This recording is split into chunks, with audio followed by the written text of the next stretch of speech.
kasih membangkang celah-celah. Seksi menemani kami para joget menemani Ya bro, selamat datang di Fyodor Dostoyevsky. Sekarang kami akan menjelaskan tentang Fyodor Dostoyevsky. Jadi di sini kami membaginya menjadi beberapa bagian, ada identitas, dan pendidikan, dan karir dan peristiwa besar yang sama. Untuk identitas saya persilakan teman saya biasa menjelaskan. Oke, mari kita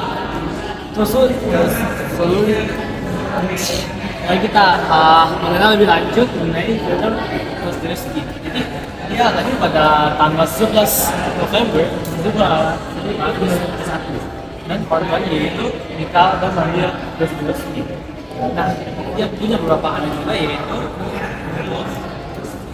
Alexei dan Sonia Dostoyevsky.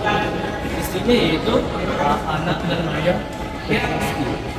Nah, kalau kalian penasaran nih apa pekerjaannya, sebelumnya pekerjaannya itu sebagai engineer militer dan novelis dan jurnalis hingga sampai sekarang.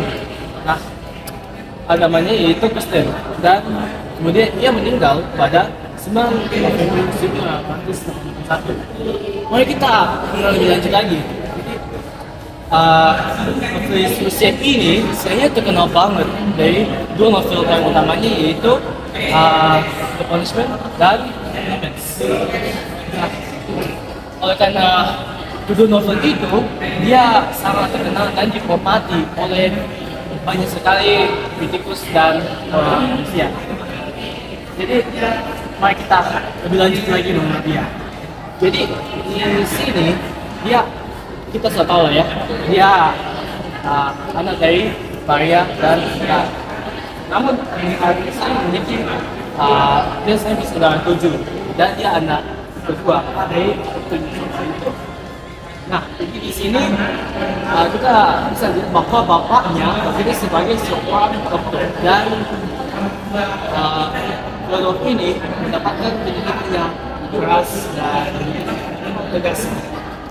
Dan dia juga tinggal di dekat rumah sakit Minsky untuk kaum berbawah karena keluarganya ini salah satu kaum berbawah di tepi Moskow.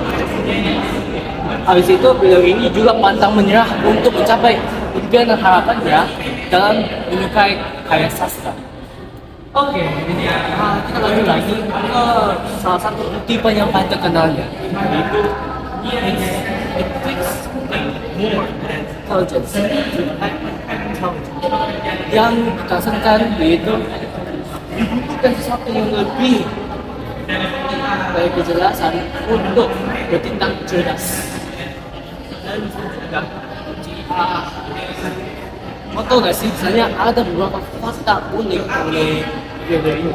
Misalnya Fyodor ini sangat terkenal sehingga dia juga diakui oleh Albert Einstein sebagai seorang penulis novel yang benar-benar jenius dan juga seorang yang religius.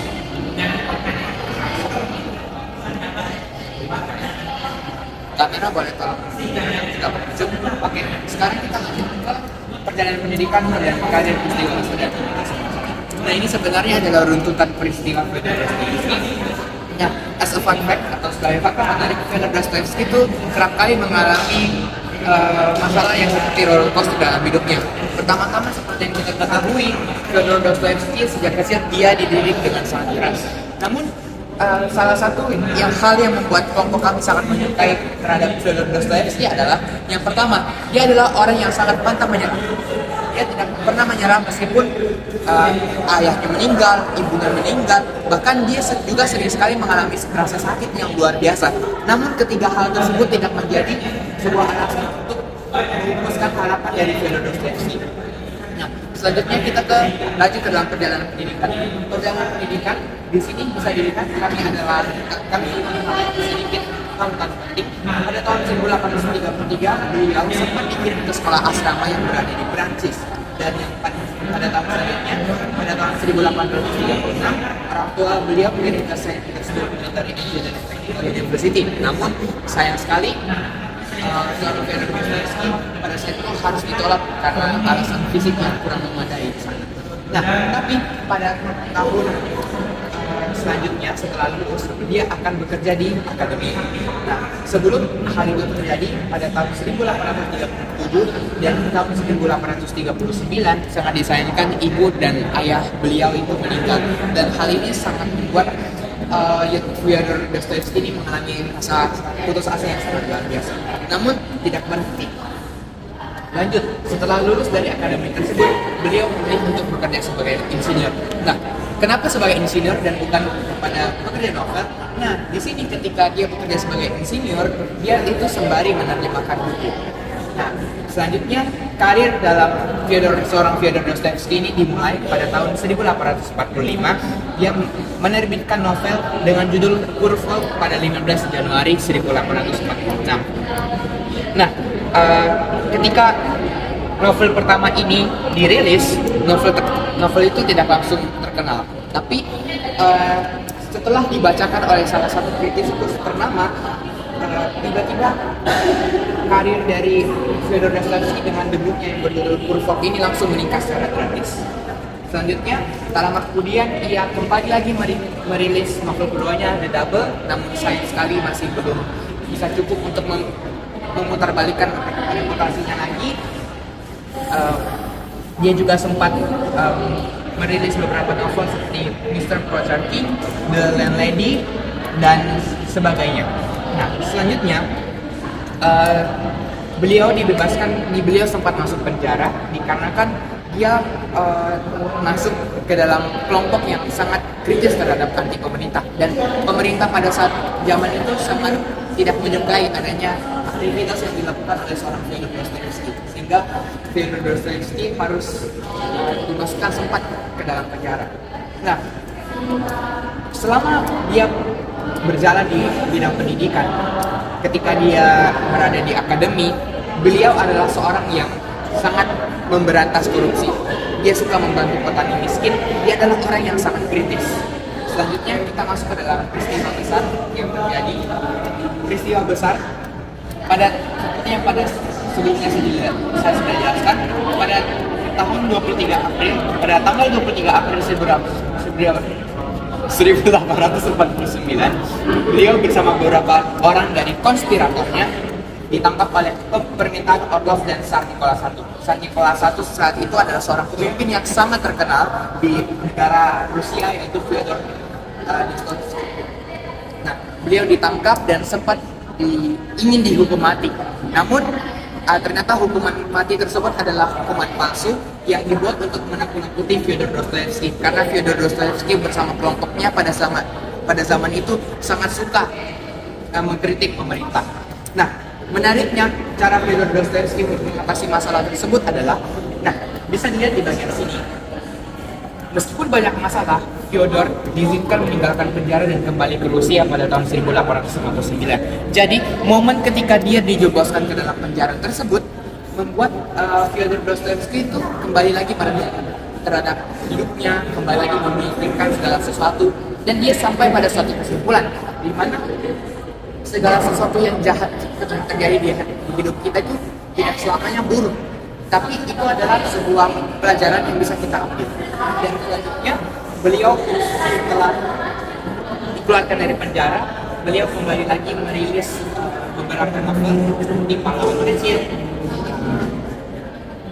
juga The Demons yang merupakan salah satu novel terkenalnya, dan bisa dilihat di sini. Ini adalah beberapa novel terkenal, dan yang paling terkenal adalah Crime and Punishment by Dostoevsky. Sekian dari presentasi dari kami. Ada yang mau bertanya? Itu lahir di mana? Soalnya kayaknya tadi belum disebut oleh Rusia. Dia lahir di Rusia, karena dia adalah penulis berasal dari Rusia. Terus ini betulan dia judulnya itu kalian translate dari bahasa Inggris ke bahasa Indonesia, atau ini memang dia Dari menulis? bahasa Indonesia. Oke. Ini translate dari bahasa Inggris ke bahasa Indonesia. Terus kira-kira apa Dostoevsky itu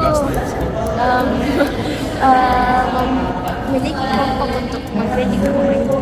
karena pada saat itu ceritanya nih Fyodor Dostoevsky itu lagi masa-masa prime-nya lah.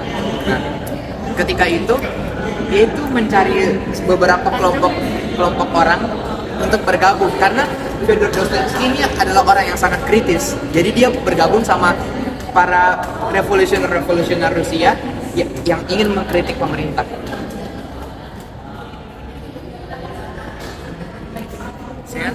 Kenapa dia masuk kelompok anti pemerintah? Ya, seperti yang telah saya sebutkan tadi, dia sangat tidak suka dengan adanya pemerintahan dari Tsar Nikola I. Makanya dia bergabung. Jadi sebelum saat Nikola I ini dia tidak melakukan kegiatan mengkritik pemerintah. Saya sebenarnya Tsar Nikola I ini memerintah agak cukup lama, dan ketika Fyodor Dostoevsky selama masa dia cukup untuk mengkritik pemerintah, dia sering sekali mengkritik Tsar Nikola I. Ada satu buku yang dibuat oleh dia yang terkhusus untuk mengkritik pemerintah. Tidak secara spesifik, karena rata-rata buku-bukunya ini lebih ke arah refleksi diri. Bagaimana sebuah kejahatan itu ternyata tidak selamanya atau hal-hal buruk itu Spasiba. Fyodor Dostoevsky pernah banyak masalahnya tuh. Kalau kau jadi dia, bagaimana kau mengatasi masalah tersebut? Kalau misalnya saya sih sebenarnya kesehatan mental dan kondisi orang itu berbeda-beda. Namun seharusnya saya ketika diterpa pada masalah yang cukup berat itu, pertama-tama tentunya saya akan berenung terlebih dahulu apa sih yang sebenarnya terjadi, kenapa begitu berat percobaan ini. Namun saya tidak akan pernah berhenti di satu kondisi titik itu. Saya akan terus melanjutkan perjalanan hidup saya karena saya tahu hidup saya ini adalah jalan Tuhan. Berarti novel ini.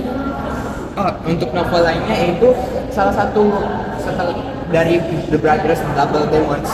Salah satu novel yang terkenal adalah novel yang berjudul Crime and Punishment, menceritakan di mana ada seorang mahasiswa perempuan di mana ketika itu dia terpaksa untuk membunuh seseorang dikarenakan dia ingin uang. Nah, novel itu menceritakan di mana bahwa sebenarnya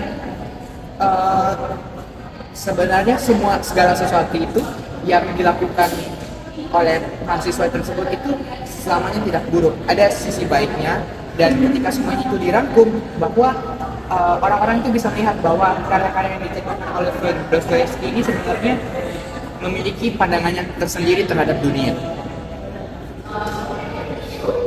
Ini sih.